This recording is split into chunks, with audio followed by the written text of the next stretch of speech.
অনেকভাবেই তো ফুলকপি খেয়েছেন। কখনো কি এভাবে ট্রাই করেছেন? আজকের পর্বে শেয়ার করছি চিংড়ি দিয়ে দুর্দান্ত স্বাদে ফুলকপির রান্নার রেসিপি। আর এই রান্নাটা খেতে এতটাই মজার হয়েছিল যে এক নিমেষেই শেষ হয়ে গেছে। আপনারা একবার হলেও এই রেসিপিটা ট্রাই করে দেখতে পারেন, আশা করছি আপনাদের কাছেও ভীষণ ভালো লাগবে। তো চিংড়ি দিয়ে এই ফুলকপি রান্নাটা করার জন্য আমি পাত্রে পরিমাণ মতো তেল দিয়ে দিয়েছি। এবার এতে দিয়ে দিচ্ছি 2টা মিডিয়াম সাইজের পেঁয়াজ কুচি। নেড়ে চেড়ে পেঁয়াজ কুচিটাকে ভেজে নিতে হবে। যখন পেঁয়াজের কালার হালকা একটু চেঞ্জ হয়ে আসবে তখন আমি দিয়ে দিব এতে খুব সামান্য পরিমাণে পানি।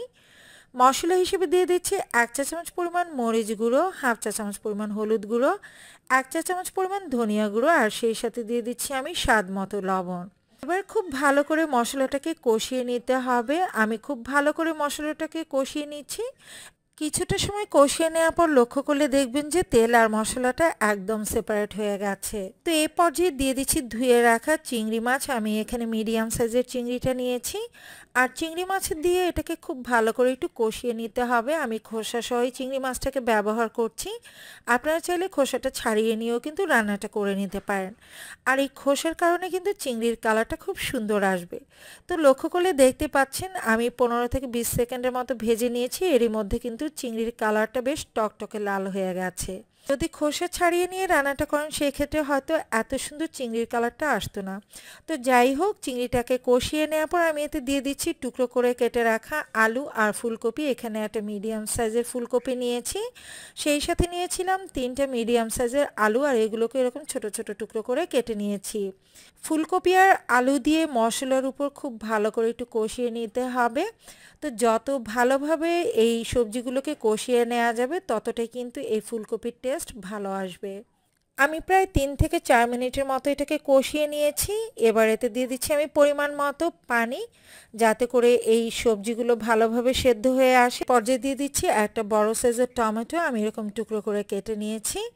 আর দিয়ে দিচ্ছি কিছু গোটা কাঁচামরিচ। এতে করে এই রান্নায় খুব সুন্দর একটা ফ্লেভার অ্যাড হবে। আর এই কাঁচামরিচটা কিন্তু আমি ঝালের জন্য দেইনি, জাস্ট একটা ফ্লেভারের জন্য দিয়েছি।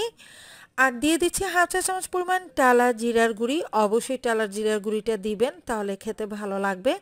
নেড়ে চেড়ে সব কিছু একটু মিক্স করে নিচ্ছি। এবার ঢাকনা দিয়ে ঢেকে রান্না করে নিব যতক্ষণ না পর্যন্ত সবজিগুলো সেদ্ধ হয়ে আসছে।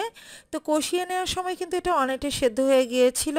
আর দেখতে পাচ্ছেন সবজিগুলো প্রায় সেদ্ধ হয়ে গেছে, আর ঝোলের পরিমাণও কিন্তু অনেকটাই কমে এসেছে। তো নামিয়ে নেওয়ার আগ মুহূর্তে দিয়ে দিব কিছু ধনিয়া পাতা কুচি। চেষ্টা করবেন অবশ্যই ধনিয়া পাতা কুচি দিতে, তাহলে খেতে বেশি ভালো লাগবে। ধনিয়া পাতা কুচি দিয়ে জাস্ট মিনিট খানেক একটু ফুটিয়ে নিতে হবে। আমি এটাকে দীর্ঘ সময় কিন্তু ফুটিয়ে নেব না, জাস্ট মিনিট খানেক ফুটিয়ে নিতে হবে। তা আমার চিংড়ি মাছ দিয়ে ফুলকপির রান্নাটা কিন্তু প্রায় রেডি সার্ভ করার জন্য। আশা করছি আমার আজকের রেসিপি আপনাদের কাছে সহজ লেগেছে। রেসিপি ভালো লাগলে লাইক, কমেন্ট এবং শেয়ার করে দিবেন। পরবর্তী রেসিপি দেখার আমন্ত্রণ জানিয়ে আজকের মতো এখানেই বিদায় নিয়ে নিচ্ছি। সবাই ভালো থাকবেন, সুস্থ থাকবেন। আল্লাহ হাফেজ।